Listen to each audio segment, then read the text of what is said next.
Dahil malamig ngayon ang panahon, magluto tayo ng sinabawan, isda at ating lulutuin. Ito muna ang ating mga lamas, kamatis, bawang, luya, sibuyas daon, sibuyas bombay. Ito na ating nilulunod na sa ating pinakulo na tubig. Lagyan pa natin ng sahog natin na talong. Ito na siya. At may okra. Madaming sahog natin ngayon guys sa ating niluluto. Atin muna itong titimplahan ng asin. Ating nilagyan nito ng asin muna. Dagdagan natin medyo konti man lang.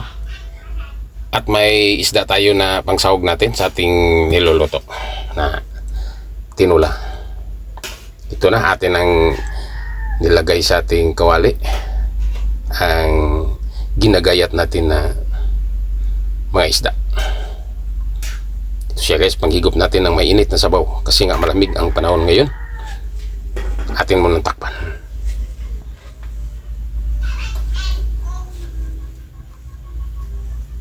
Ito na siya guys, ang ating niluluto na tinula ngayon. Atin pa itong lagyan ng pangpasarap. Kailangan na may pangpasarap tayo upang may lamnam-nam ang ating paghigop ng mainit na sabaw. Dinagdagan pa natin ng pangpalasa sa ating niluluto. At ang sarap nito, may patula pa. Marami tayong sahog. Ito siya. Atin ang nilulunod, ang ating patula. Ito siya guys, ang ating niluluto na tinula na maraming mga sahog. Atin munang takpan siya ulit.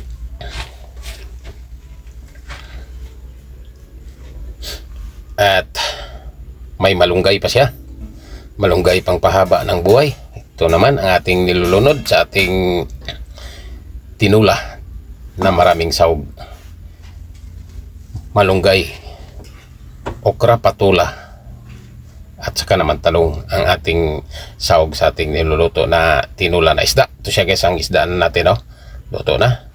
At madali lang itong maluluto. Hintayin lang natin na ang malunggay, madali naman ang malunggay na maluluto.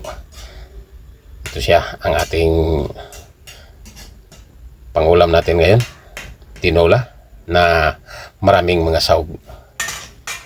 Ito siya guys, atin muna itong takpan siya ulit. At ano pang ating hinihintay? Ito siya guys, kumukulo na ang ating tinola na maraming mga sahog. May patula, okra, malunggay at saka naman talong. Ito siya guys, lutong-luto na.